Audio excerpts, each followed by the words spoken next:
So, what is your name, young lady? Suzanne Scaff. Suzanne. And what's the last name? Scaff. Would you spell that, please? Skaff. And Suzanne, what's the name of your business? Jewel Park Lingerie. Jewel Park Lingerie. And what do they sell? Vintage, original pieces of vintage lingerie from 1930s to 1960s, 70s. And back then, what was it made out of, generally speaking? Silk charmeuse. Silk what? Silk charmeuse, satin. We use French laces.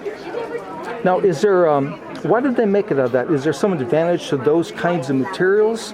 At the time, we actually catered to Old Hollywood. So some of the customers, Elizabeth Taylor, Marilyn Monroe, Joan Crawford, were the customers. Did you have any biggies, though? Did you have any important stars?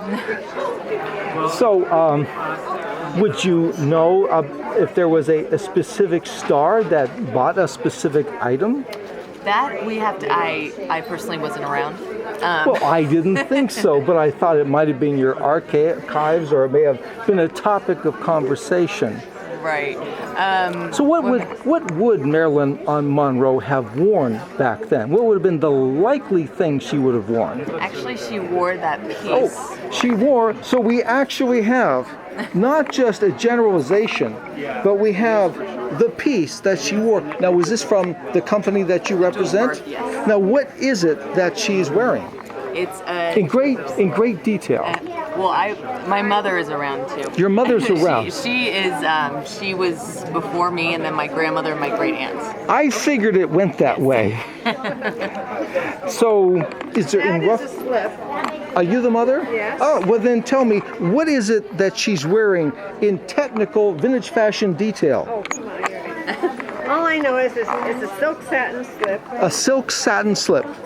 with French Alençon lace What? French? Alençon, Alençon. Oh, you said it. Alençon lace, Wait, how do you spell it? Alencon. Now, what does that mean? It's the name of the French lace. Okay, so it's a kind of lace. Yes. Okay. Well, she certainly looks very happy in it. Yeah. Yeah.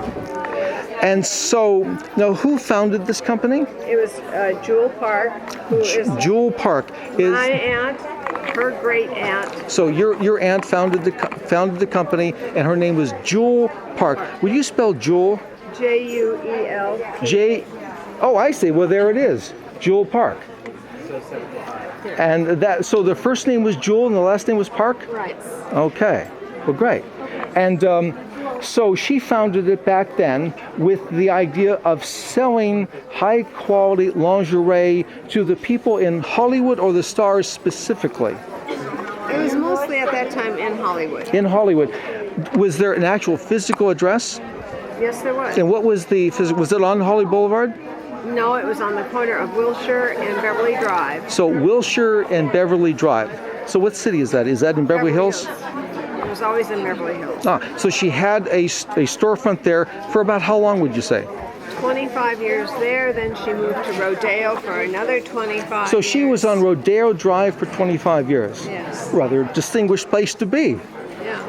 And after that, then we were on Robertson for 10. And that was the end of that. Because Well, I assume, Robinson is a nice area, but, nothing is quite Rodeo Drive. That is the pinnacle, I would assume. So what is the most satisfying aspect of being in this business? one, I think it's the history, just the history and bringing back the luxury and the beauty of. Now, was there a particular historical anecdote that you discovered or became aware of that you find fascinating?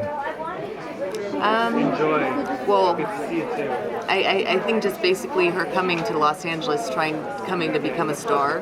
Oh, so she came here Yes. with the wild idea that she would become a star. Yes. Did she have any background in acting? Was she in school plays and things like that? No. She came here. So she just had stars in her eyes, and she came here. And then I think what would be great, why don't you give us your name and number and